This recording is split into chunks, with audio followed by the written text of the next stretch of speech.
Oh, hello there. I didn't see you come in. For those of you who don't know me, my name is Peter Chesset. I serve as the Director of Government Affairs at the Minnesota Department of Agriculture. And you've just caught me in my little, it's my little private reflection spot. I often come down here, sit on the banks of the mighty Minnehaha Creek and just reflect on various things. But today, I'm reflecting on the legislative session that just ended last night. I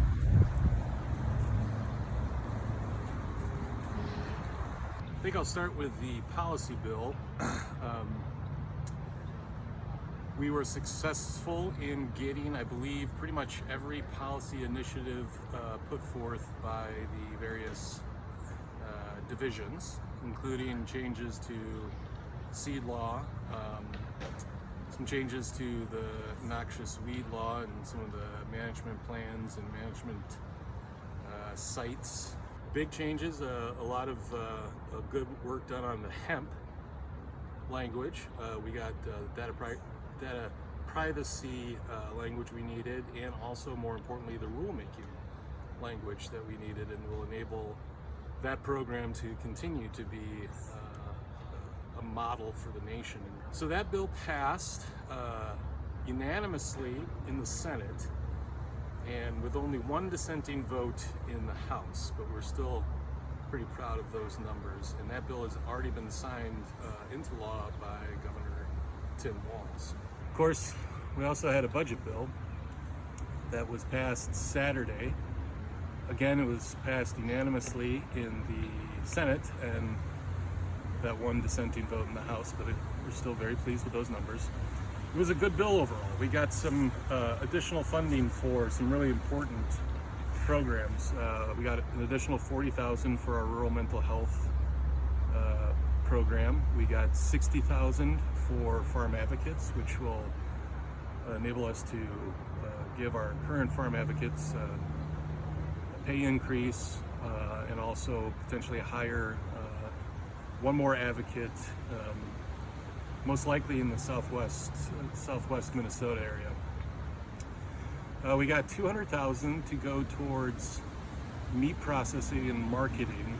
That'll be used to help meat processors with equipment needs, and also then value-added agricultural producers who lost markets due to COVID-19. Additionally, the budget bill had $125,000 for food retailer protection, which is essentially money to go to smaller grocery stores to help them buy PPEs or plexiglass barriers or whatever they might need to comply with the CDC guidelines. There's also money in there for what will be a new program at the department. It's called the Loan Origination Fee Program, and that's money to help offset the origination fee for for farmers who are in the farmer lender mediation process and have been approved for a restructuring loan from the USDA. We got $100,000 for a farm safety grants and outreach program that'll be similar to our ROPS program. Earlier in the session, we also managed to get $50 million in bonding for the RFA. Valiant effort to get that bonding bill passed, but unfortunately, sometimes things just don't work out in the regular session. That's why we have a special session, probably very soon, and we will get back to work doing our darndest to get that bill across the finish line. The good news is that our lab request is in both bills. Well, thank you for joining me today here in my reflective area as we reflect on the legislative session that was. You know, I do want to say something on a serious note. Throughout this COVID time, a lot of the legislators and stakeholders that I engage with thanked me for my work, and I always told them that I would pass those things on to the people that actually deserve it. That would be you. So thank you for everything you do for Minnesota. You are true public servants at a time when public service means so much.